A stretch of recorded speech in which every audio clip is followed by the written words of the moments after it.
Hello guys, have a nice day. Steel structure का जो topic है bolted connection by limit state method, इसे आज डिस्कस करने जा रहा हूं। स्टार्ट करते हैं इसके पॉइंट। सबसे पहले हम लेते हैं टाइप्स ऑफ बोल्ट, यानी बोल्ट कितने प्रकार के होते हैं, इसके बारे में एक संक्षिप्त परिचय दे रहा हूं। ये बोल्ट मुख्य रूप से 3 प्रकार के होते हैं। एक है ब्लैक बोल्ट, दूसरा टर्न एंड फिटेड बोल्ट और तीसरा है HSFG बोल्ट। तो पहले ब्लैक बोल्ट। मार्केट में जो साधारण रूप से दूसरे रंग के ग्रे कलर में जो बोल्ट मिलते हैं, जिनको काला बोल्ट भी कह सकते हैं, ये ब्लैक बोल्ट ही होते हैं। ये इनका ग्रेड जो है निश्चित होता है, 4.6 ग्रेड के ये बोल्ट हैं।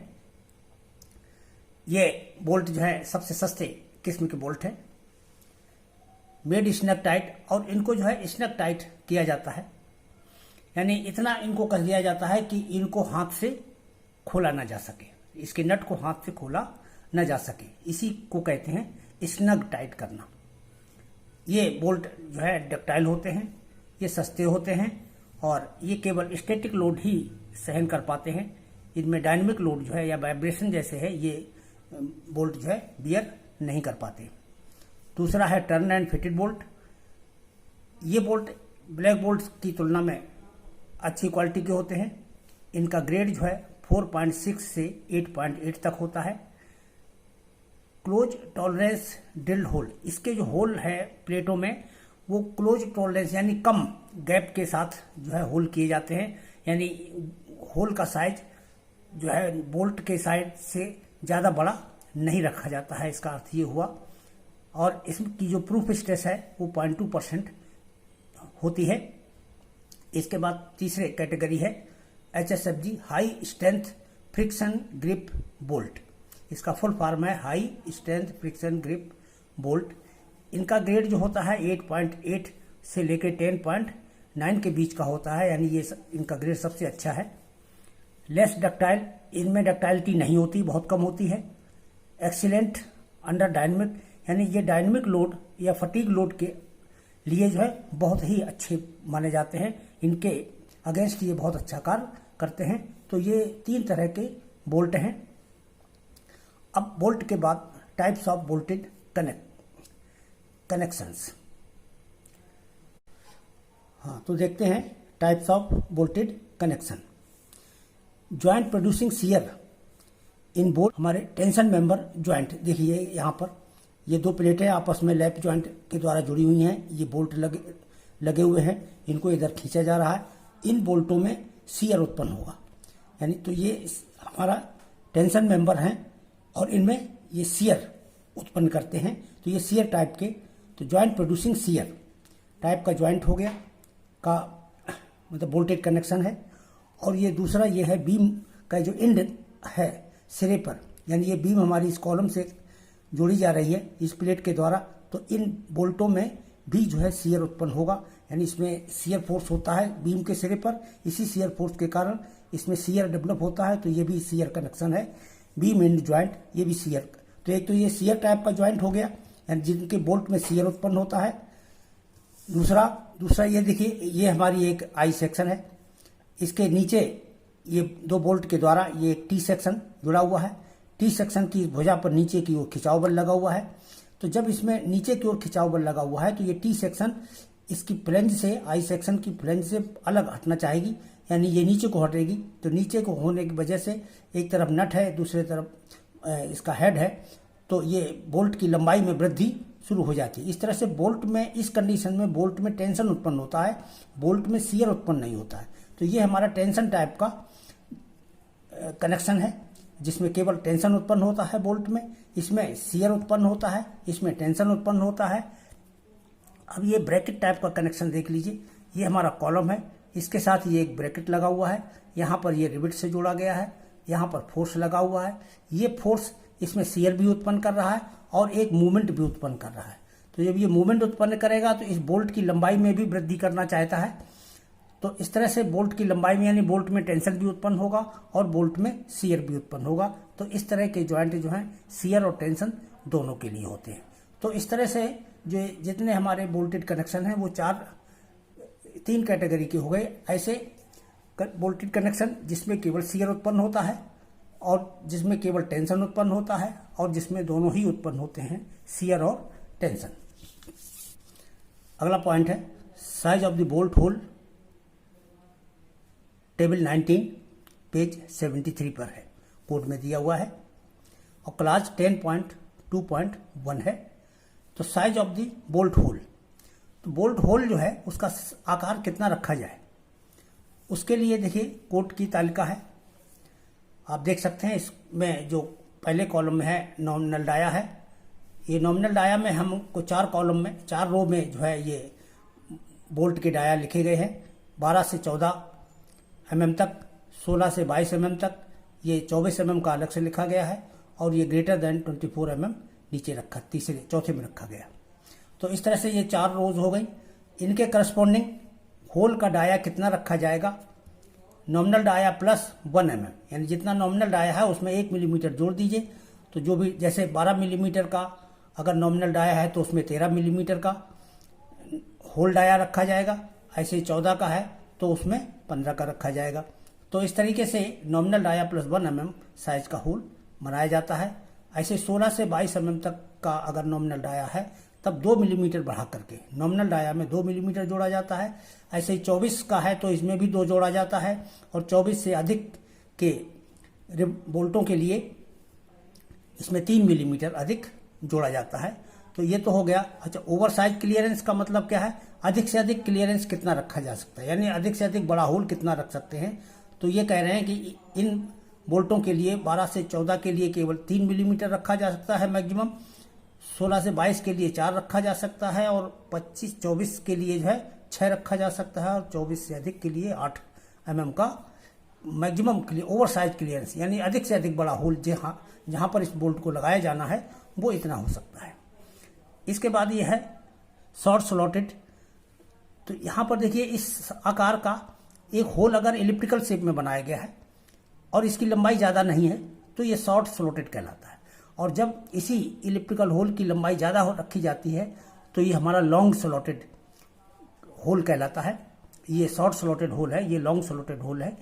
इसमें इसका ये साइज कितना रखा जाता है शॉर्ट स्लॉटेड के लिए। तो शॉर्ट स्लॉटेड के लिए पहली रो में यानी 12 से 14 तक के लिए 4 है, 16 से 22 के लिए 6 है मिलीमीटर और 24 के लिए 8 है और 24 के लिए 10 है। लॉन्ग स्लॉटेड के लिए जो मैक्सिमम साइज है ये हमारा 2.5D के बराबर रखा जाता है प्रत्येक प्रकार के बोल्ट के लिए 2. तो इस तालिका के अनुसार हम होल का साइज देख लेते हैं भिन्न भिन्न स्थितियों में। अब इसके बाद देखिए नेक्स्ट एज डिस्टेंस, ये क्लास 10.24 है और टेबल नॉट इन कोड।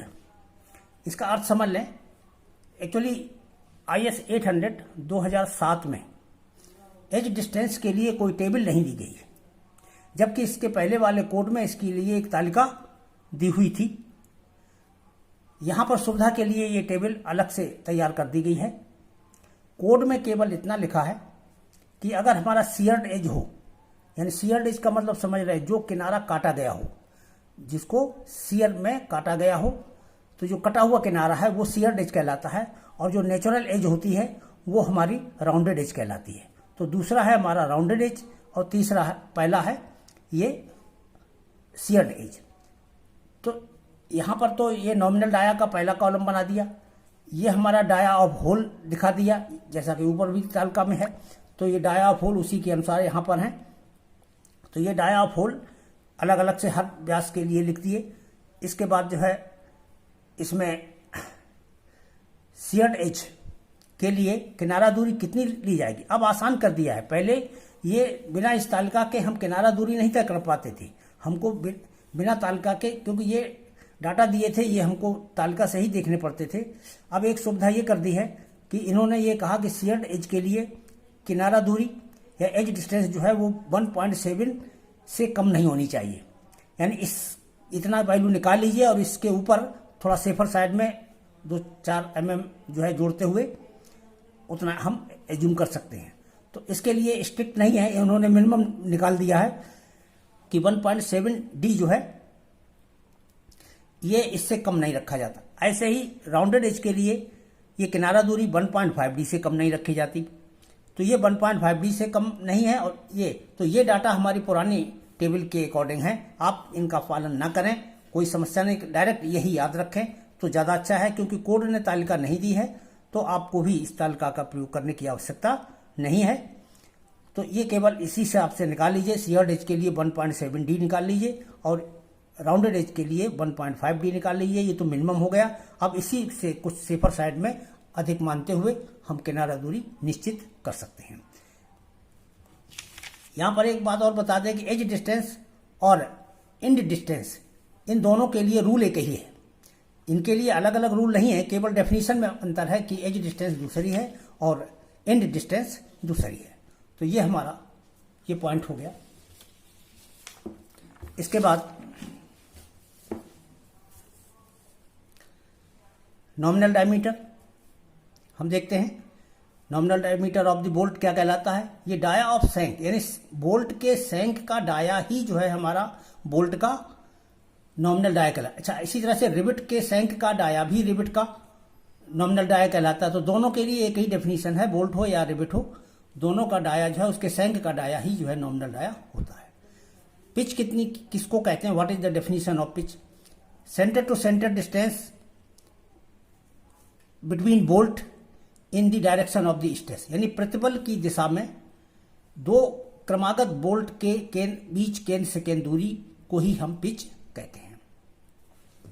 आप यहां इसको देख लें साथ ही साथ। इस फिगर में जैसे ये प्रतिबल हमारा ये लगा हुआ है मेंबर में, तो इसकी डायरेक्शन में जो हमारी रिबिट लाइन है वो ये है, ये रिबिट लाइन कहलाएगी।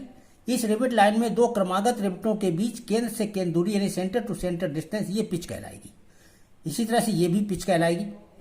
यहां ये ध्यान देखें कि ये हमारी पंक्ति है, इन दो रिबिटों के बीच की दूरी ये पिच नहीं कहलाएगी, यहां पर ये पिच नहीं कहलाएगी। तो ये एक रिबिट लाइन ये है, एक रिबिट लाइन ये है, एक रिबिट लाइन ये है। दो रिबिट लाइनों के बीच की जो दूरी होती है इसको गेज दूरी से रिप्रेजेंट किया जाता है, जिसे कि जी से रिप्रेजेंट करते हैं, सिंबल है। तो ये गेज दूरी कहलाती है, दो क्रमागत रिबिट रेखाओं के बीच की दूरी। तो ये गेज दूरी हो गई, ये भी इनके बीच की दूरी भी ये गेज दूरी हो गई। अब यहां पर देखिए प्रतिबल के परपेंडिकुलर डायरेक्शन में, प्रतिबल के परपेंडिकुलर डायरेक्शन में जो किनारा होता है ये हमारा एज डिस्टेंस कहलाती है, यहां से यहां तक की दूरी, या यूं कहें यहां से यहां तक की दूरी, इसको एज डिस्टेंस बोलते हैं। और प्रतिबल की दिशा में ही जो उसके किनारा होता है, तो यहां से जो प्रतिबल की दिशा में जो दूरी नापी गई है, इसी दिशा में नापा गया किनारा, ये हमारा एंड डिस्टेंस कहलाता है। तो यहां से यहां तक एंड डिस्टेंस है और यहां से यहां तक ये एज डिस्टेंस है। तो ये दोनों में बेसिक डिफरेंस है। पिच की जो डेफिनेशन है वो यहां पर जैसे एक हमारा ये सिलेंड्रिकल सेल है, इसको चद्दर को मोड़ करके इसके ऊपर ओवरलैप देते हुए और इसे रिबिट के द्वारा जोड़ करके एक खोखला ड्रम बनाया गया है। तो इस ड्रम में जो रिबिट लगे हैं वो इस डायरेक्शन में लगे हैं, प्रतिबल इसमें इस डायरेक्शन में लगा होता है। प्रतिबल की दिशा ये होती है, यानी खिंचाव यूं होगा, जब भी ड्रम में कोई सामान भरा जाएगा, पानी भरा जाएगा, द्रव भरा जाएगा, तो इसमें यूं खिंचाव होगा। तो ये प्रतिबल की दिशा में तो रिबिट केवल एक ही है, प्रतिबल के लंबवत दिशा में रिबिट की पंक्ति है। तो इस स्थिति में दो रिबिटों के बीच की दूरी, यानी ये रिबिट और ये रिबिट के बीच की दूरी को भी जो है हम पिच ही कहेंगे। तो ऐसे केस में इस दूरी को पिच कहा जा सकता है या पिच कहा जाता है। तो यहां पर ये ध्यान रखें कि ये जरूरी नहीं कि ये प्रतिबल के पैरेलल को ही पिच कहते हैं, प्रतिबल के लंबवत भी हमारी पिच हो सकती है, लेकिन वो एक विशेष स्थिति है जहां पर इसको पिच कहा जा सकता है। ये तो पिच की डेफिनेशन हो गई। अब इसके बाद पिच की मिनिमम वैल्यू क्या होती है? पिच की मिनिमम वैल्यू जो है ये 2.5D होती है, जहां पर D हमारा नॉमिनल डाया है। पिच की मैक्सिमम वैल्यू जो है ये 16T और 200 mm, which ever is less. ये टेंशन मेंबर के केस में है, अगर टेंशन है तब मैक्सिमम पिच जो है इन दोनों में जो कम हो उससे अधिक नहीं होनी चाहिए। अगर कंप्रेशन मेंबर है तो ये मैक्सिमम पिच जो है इसका मान 12T अथवा 200 mm, इन दोनों में जो कम हो उससे अधिक नहीं होना चाहिए। तो ये मैक्सिमम पिच हो गया। In case of staggered pitch, अगर स्टैगर्ड पिच है तो वहां पर यह कहा गया है कि ये उपरोक्त वैल्यू जो है किसकी, पिच की, इसको 50% बढ़ाया जा सकता है, यानी पिच अधिक रखी जा सकती है 50%, provided gauge distance is less than 75, बशर्ते कि गेज डिस्टेंस जो है, यानी इसमें ये गेज डिस्टेंस 75 मिलीमीटर से कम हो, तब जो है पिच को हम बढ़ा सकते हैं। लेकिन ये इस कंडीशन में नहीं लागू, ये है स्टैगर्ड पिच के केस में। स्टैगर्ड पिच का भी देख लें, ये हमारे 2 रिवेट लगे हैं एक लाइन में, और अगली लाइन जो है हमारी रिवेट की ये है, केवल 2 रिवेट लगे हैं लेकिन इनके बीच में लगे हैं, और फिर हमारे रिवेट इस तरह से लगे हैं, एक यहाँ लगा, यहाँ नहीं, और एक यहाँ लगा। तो इस तरह से जो है ये स्टैगर्ड पिच है। तो इस केस में जो है पिच को 50% बढ़ा सकते हैं, बशर्ते कि गेज डिस्टेंस जो है ये 75 मिलीमीटर से अधिक न हो, इससे कम हो या अधिक न हो।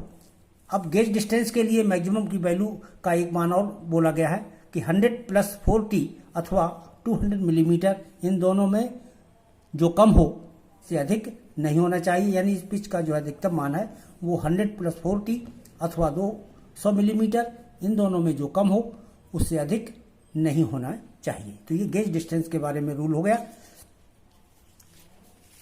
गेज डिस्टेंस के बाद अब हम आते हैं एक टॉपिक पर, जो मेन टॉपिक है strength of bolted connection. Strength of bolted connection पहले लेते हैं nominal shear strength of bolt. ये क्लास 10.3.3 में दिया हुआ है, आप लोग इस कोड में, इस क्लास में चेक कर सकते हैं, ये फार्मूला देख सकते हैं वहां पर। और यहाँ पर जो फार्मूला लिखा है नॉमिनल शियर स्ट्रेंथ के लिए VNSB, ये सफिक्स को याद रखें, N for nominal, S for shear और B फॉर बोल्ट, प्रत्येक शब्द का मीनिंग है। तो VNSB इसकी वैल्यू दी है FUB, यानी ये बोल्ट की अल्टीमेट स्ट्रेंथ है बटे √3, और ब्रैकेट में NN × ANB plus NS × ASB, bracket बंद। इस तरह से ये फार्मूला कोड में दिया हुआ। अब इस कोड में यहाँ क्या है, NN is the number of net shear plane, number of net shear plane, और ये है NS number of shank shear plane. जरा इसके पहले इस चित्र को देख लें, ये एक बट ज्वाइंट दर्शाया हुआ है, ये 2 मेन प्लेटें हैं, ये 2 कवर प्लेटें हैं, और ये 2 बोल्ट लगे हैं। ये जो बोल्ट हमने यहाँ पर कंसीडर किया है, ये ऐसा बोल्ट लिया है जिसमें आधे लंबाई में चूड़ी कटी हुई है और आधे में चूड़ी नहीं कटी हुई है।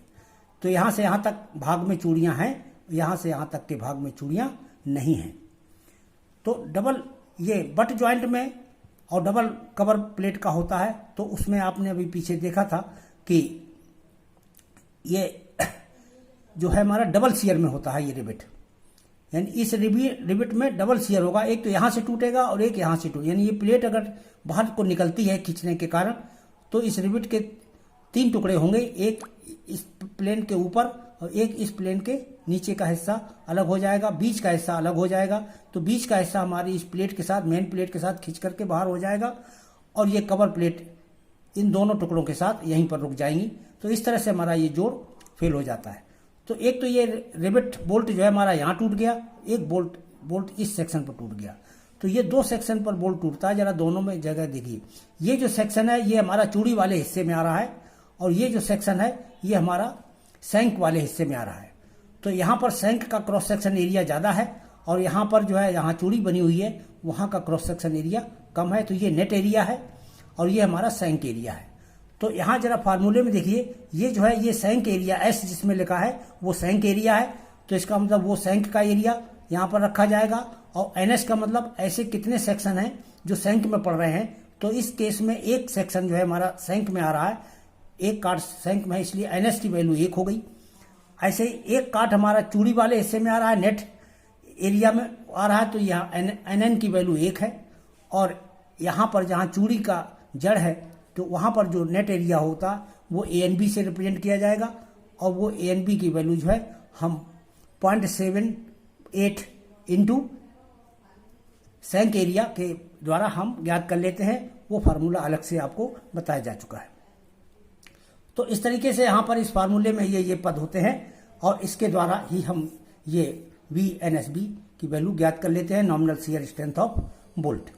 इसके बाद design shear strength of bolt हम ज्ञात करेंगे। डिजाइन शियर ऑफ स्ट्रेंथ के लिए जो संबंध है वो नॉमिनल शियर स्ट्रेंथ में अगर हम पार्शियल फैक्ट्री चैप्टर का भाग लगा दें तो ये हमारा design shear strength of bolt ज्ञात हो जाती है। तो VN की जगह D हो गया DSB, तो VDSB बराबर VNSB बटे गामा MB, ये बोल्ट का पार्शियल सेफ्टी फैक्टर है। तो इसमें गामा MB जो है पार्शियल सेफ्टी फैक्टर है, एक ये दूसरा फार्मूला होगा। अब जरा देखिए इसी फार्मूले में हम चाहे तो पहले हम VNSB की वैल्यू इस फार्मूले से कैलकुलेट करें, उसके बाद VNSB का मान यहाँ रख करके तब उसमें पार्शियल सेफ्टी का मान का भाग लगा के तब हम VDSB की गणना करें। अथवा हम एक काम और कर सकते हैं, इसी फार्मूले को यानी VDSB बराबर ये VNSB जो है इसका ये फार्मूला जो वैल्यू है ये हम यहाँ पर सब्स्टिट्यूट कर देते हैं। तो इस व्यंजक में हम VNSB का मान ये वाला उठा करके रख देंगे तो हमारा क्या फार्मूला बन जाएगा, देखिए FUB बटे √3 और यहीं पर हम गामा MB का भाग लगा देंगे और बाकी ब्रैकेट वाला ये पद ये एज इट इज आगे लिख लिया जाएगा। तो हम VDSB का डायरेक्ट फार्मूला यहाँ पर प्रयोग कर सकते हैं, यानी इसी फार्मूले को हम लिख लें, यहाँ पर खाली गामा MB का और भाग लगा दें, यानी पार्शियल सेफ्टी फैक्टर का भाग लगा दें, तो यही हमारा वैल्यू जो है डिजाइन वैल्यू आ जाती है, डिजाइन शियर स्ट्रेंथ आ जाती है। और वैसे हमारी अगर हमने पार्शियल सेफ्टी फैक्टर का यहाँ भाग नहीं लगाया तो ये हमारी नॉमिनल शियर स्ट्रेंथ बनी रहती है। तो इस तरह से ये हम दोनों वैल्यूज ज्ञात कर सकते हैं। अब इसके बाद nominal bearing strength of the bolt हम का देखेंगे, ये क्लास 10.34 में दिया गया है।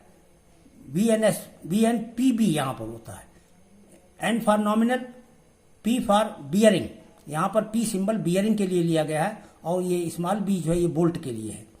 तो VNPB इजिकल टू यहाँ फार्मूला दिया है कोड में 2.5 इंटू KB ये कांस्टेंट है, इंटू D ये डाया ऑफ बोल्ट है और ये T thickness of thinner plate यानी जो जोड़ी गई प्लेटें हैं उनमें से जो पतली प्लेट है उसकी मोटाई है, और FU जो है ये प्लेट की अल्टीमेट स्ट्रेंथ है, प्लेट की अल्टीमेट स्ट्रेंथ है। यहाँ ध्यान दें बोल्ट की नहीं है, अगर बोल्ट की होती तो FUB लिखा होता। तो ये हमारा एक फार्मूला है कोड में दिया हुआ है इस क्लास में। इसके बाद जिसमें KB की वैल्यू जो है ये कैसे ज्ञात की जाती है, KB के लिए एक फार्मूला दिया हुआ है लीस्ट ऑफ, यानी ये 4 पद हैं E/3DO, फिर दूसरा पद है P/3DO माइनस 0.25 और तीसरा पद है FUB बटे FU और चौथा पद है 1, यानी E इसमें एंड डिस्टेंस है, P इसमें पिच है, तो ये एंड डिस्टेंस है और ये DO ये हमारा होल का डाया है, डाया ऑफ होल है, ये डाया ऑफ होल है। तो इस तरीके से इस व्यंजक की हम में मान रख करके हम इन चारों पदों की गणना कर लेते हैं और चारों पदों में जो वैल्यू मिनिमम आती है वही हमारी KB के बराबर होती है। तो KB हम यहाँ से ज्ञात कर लेते हैं, KB का मान इसमें रख देते हैं, डाया हमको बोल्ट का दिया रहता है क्वेश्चन में, प्लेट की मोटाई भी दी रहती है और FU भी दिया रहता है, तो यहाँ से हम VNPB की गणना कर लेते हैं। ये गणना करके इसके बाद design bearing strength of bolt हम निकाल लेंगे, बस पार्शियल सेफ्टी फैक्टर का और भाग लगा देंगे। तो VNPB में पार्शियल सेफ्टी फैक्टर का भाग लगाएंगे तो ये हमारी डिजाइन बियरिंग स्ट्रेंथ ज्ञात हो जाएगी। यहीं पर वही ऊपर वाला काम हम फिर कर लेंगे कि अगर हम इस फार्मूले में VNPB का मान रख दें तो इसका मान रखने पर वही 2.5 KB into D into T into FU, और बस नीचे ऊपर वाले व्यंजक में खाली नीचे क्या करना है, आपको पार्शियल सेफ्टी फैक्टर का भाग लगा लेना है, तो ये डिजाइन बियरिंग स्ट्रेंथ की वैल्यू आ जाती है। तो FU बटे गामा MB। तो इस तरीके से ये हमारा डिजाइन बियरिंग स्ट्रेंथ ज्ञात हो गई। इसके बाद बोल्ट की स्ट्रेंथ क्या होती है, एक देखिए हमारा बोल्ट जो है या तो शियर में फेल होता है या बियरिंग में फेल होता है। ये बोल्ट के ही दोनों फेलियर हैं, एक शियर में फेल होता है बोल्ट। अब शियर में इतने बल चाहिए इस फोर्स के बराबर और बियरिंग में फेल होने के लिए इतना बल चाहिए, तो एक्चुअली ये हमारा बोल्ट अधिक से अधिक कितना बल ले सकता है, जो इन दोनों में से कम हो उसी के बराबर ये बल ले सकता है। तो list of VDSB and VDPB, यानी डिजाइन शियर स्ट्रेंथ और ये डिजाइन बियरिंग स्ट्रेंथ बोल्ट की, इन दोनों में से जो कम हो उसी को जो है हम स्ट्रेंथ ऑफ बोल्ट कहते हैं। अब इसके बाद एक और स्ट्रेंथ आती है टीयरिंग और टेंसाइल स्ट्रेंथ ऑफ बोल्ट। तो टीयरिंग और टेंसाइल स्ट्रेंथ ऑफ बोल्ट जरा देखिए, ये टीयरिंग से क्या अर्थ है यहाँ पर। पहले थोड़ा बियरिंग स्ट्रेंथ जो अभी यहाँ पर फार्मूला आपने देखा है उसके बारे में थोड़ा ये समझ लें कि आखिर बियरिंग स्ट्रेंथ होती किस तरह से है। ये हमारी दो प्लेटें हैं, लैप जॉइंट में रखी हुई हैं, एक बोल्ट से कसा हुआ है यहाँ पर। इन दोनों प्लेटों को अगर खींचा जाता है तो प्लेटों को खींचने में देखिए यहाँ दो तरह के मटेरियल हैं, एक तो बोल्ट है और दूसरा प्लेट है। प्लेट का मटेरियल और बोल्ट का मटेरियल दोनों स्टील होते हैं, लेकिन दोनों के ग्रेड अलग अलग हो सकते हैं। हो सकता है स्टील प्लेट का मटेरियल बोल्ट के मटेरियल की तुलना में सॉफ्ट हो, यह भी हो सकता है कि बोल्ट का मटेरियल प्लेट की तुलना में सॉफ्ट हो या प्लेट का मटेरियल बोल्ट की तुलना में सॉफ्ट हो। तो कोई भी एक दूसरे की तुलना में सॉफ्ट हो सकता है, एक हार्ड हो सकता है, एक सॉफ्ट हो सकता है। तो जो भी सॉफ्ट है, अब जैसे अगर बोल्ट हमारी प्लेट सॉफ्ट है तो क्या होगा, कोई बार बार खिंचाव हो रहा होगा, इसमें मान लीजिए वाइब्रेशन लग रहे हैं, जर्क लग रहे हैं, तो ये बोल्ट हमारा इस प्लेट को बार बार धक्का देगा। क्योंकि खिंच रहा होगा, ये प्लेट खिंच रही होगी तो इस प्लेट पर जो है ये खिंचाव लगेगा, तो ये धक्का लगेगा और धक्का लगने से ये हमारी प्लेट कुचलती चली जाएगी, दबती जाएगी अंदर को, और ये होल जो पहले सर्कुलर था अब धीरे धीरे इलिप्टिकल शेप में कन्वर्ट हो जाता है। इसका इलिप्टिकल जो शेप है ये बढ़ता चला जाता है। तो जब ऐसा हो जाए कि ये सर्कुलर से इलिप्टिकल शेप होल बन जाए तो हम ये कहते हैं कि ये हमारा ज्वाइंट जो है बियरिंग में फेल हो गया है, यानी हमारी प्लेट बोल्ट के द्वारा लगाए गए बल को बियर नहीं कर पा रही है। यानी प्लेट बोल्ट के द्वारा लगाए गए बल को बियर नहीं कर पा रही है, इसीलिए इसको बियरिंग में फेल होना कहते हैं। तो ये बियरिंग में फेल होना। अब इसके बाद ये हमारा टीयरिंग स्ट्रेंथ और tensile strength of the plate, यहाँ बोल्ट नहीं है, प्लेट।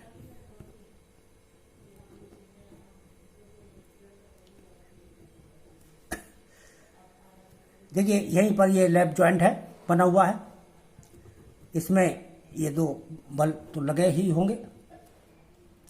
मान लीजिए यहाँ पर ये 4 रिवेट्स लगाए गए हैं इस जोड़ में। 4 रिवेट जब लगाए गए हैं तो इसमें एक बोल्ट, ये तो रहा रिवेट का फेल होना। अभी जो शियर स्ट्रेंथ निकाली वो रिवेट के शियर में फेल होना हो गया, रिवेट टूट गया। और दूसरा प्लेट बियरिंग में ये हमारी टूट गई, ये बियरिंग में फेलियर कहलाता है। तीसरा एक और फेलियर पॉसिबल है कि प्लेट ही फट जाए, होल हमारा सर्कुलर ही बना रहेगा और बोल्ट भी हमारे सुरक्षित बने रहेंगे, ये शियर में फेल नहीं होंगे। लेकिन प्लेट यहाँ से और यहाँ से फट करके 2 भाग में बट जाएगी और ये प्लेट बाहर को निकल जाएगी। तो ये हिस्सा जो है जब यहाँ से ये टूट जाएगी प्लेट, तो ये टूटा हुआ तल कितना होगा, देखिए यहाँ हमने इसका क्रॉस सेक्शन दर्शाया है। यहाँ से यहाँ तक इस प्लेट की जो चौड़ाई है वो कितनी है, ये बी दिया हुआ है, प्लेट की चौड़ाई स्मॉल बी। तो ये इस प्लेट की चौड़ाई स्मॉल बी है। ये इस प्लेट की मोटाई है वो यहाँ पर दर्शाई गई है। तो ये प्लेट की मोटाई है, तो ये इसका क्रॉस सेक्शन यहाँ पर, यहाँ जो टूट रहा है वहाँ का क्रॉस सेक्शन ये बना हुआ है। तो ये क्रॉस सेक्शन है, ये टी मोटाई हो गई, ये बी इसकी चौड़ाई हो गई। एक होल यहाँ पर बना हुआ, ये ऑलरेडी हम होल कर चुके हैं, ड्रिल कर चुके हैं। एक होल ये ड्रिल कर चुके हैं। इस होल का डाया कितना है, डीओ। इस होल का डाया कितना, डीओ। तो अब ये देखिए कि यहाँ से यहाँ तक जुड़ी हुई लंबाई कितनी बची, यानी जुड़ी हुई चौड़ाई कितनी बची। ये बी में से एक डीओ यहाँ से कम कर दीजिए, एक डीओ यहाँ से कम कर दीजिए, तो बी में से कितना कम हो जाएगा, 2 डीओ कम हो जाएगा। तो बी माइनस 2 डीओ, ये तो चौड़ाई बचेगी और मोटा है, और टी का गुणा कर दो तो ये हमारा एरिया जो शेडेड एरिया हमने बनाया है, यही शेडेड एरिया यहाँ से ज्ञात हो जाएगा। और इतना ही टूटता है क्योंकि यहाँ तो ऑलरेडी टूटा हुआ है, होल बना हुआ है। तो यहाँ पर जरा फार्मूला देख लीजिए, बी माइनस, ये तो 2, केवल 2 रिवेट है यहाँ पर, इसलिए हमने 2 आएगा इस केस में। लेकिन इन जनरल फार्मूला लिखते समय मान लीजिए 3 रिबिट लगे होते तो 3 आता, 4 रिबिट लगे होते तो 4 आता। इसलिए व्यापक रूप से हम इसको B माइनस एन डी लिख देते हैं, जहां पर n का मतलब है नंबर ऑफ रिबिट, ये 1 सेक्शन पर जो है नंबर ऑफ रिबिट है। तो B चौड़ाई हो गई, में से n इंटू डी ये घटा दिया, n इंटू डी ओ, यहाँ पर देखिए होल का ही डाया घटाया जाता है, इसको ध्यान रखें, और इंटू टी प्लेट की मोटाई से गुणा कर देंगे तो ये एन ज्ञात हो जाता है। तो ये तो हमारा क्रॉस सेक्शन एरिया हुआ। अब देखिए इस फार्मूले के बारे में, कोड में जो दिया हुआ फार्मूला है वो ये है T D N is equal to 0.9, ये तो कोफिशिएंट कोड का दिया हुआ है, इंटू ए एन अभी यही हमने निकाला इसका एरिया, सेटेड एरिया, यानी इतना एरिया गुणे इसकी अल्टीमेट स्ट्रेंथ प्लेट की एफ यू। तो एरिया गुणे अल्टीमेट स्ट्रेंथ टोटल फोर्स निकल गया, और इसमें factor of partial safety factor का भाग लगा दें तो ये डिजाइन वैल्यू आ गई। तो ये simply 0.9 into A N into F you बटे गामा एम एल, ये प्लेट की पार्शियल सेफ्टी फैक्टर है, प्लेट का पार्शियल सेफ्टी फैक्टर है, इसलिए गामा एम बी ने लिख करके गामा एम एल लिखा गया है। तो ये गामा एम एल है, तो यहाँ इसका मान भी 1.25 होता है। तो यहाँ पर इसी वैल्यू के द्वारा हम TDN की वैल्यू ज्ञात कर लेते हैं, यानी ये टीयरिंग अथवा इसी को टेंसाइल स्ट्रेंथ ऑफ प्लेट भी कहते हैं। तो यही 3 फार्मूले हैं, इन्हीं 3 सूत्रों के द्वारा हम कनेक्शन यानी बोल्टेड कनेक्शन या रिवेटेड कनेक्शन, इनके सारे क्वेश्चन इन्हीं 3 सूत्रों के द्वारा हल किए जाते हैं। तो ये हमारे इसके फार्मूले हो गए। आज का टॉपिक यहीं पर पूरा होता है। Thank you.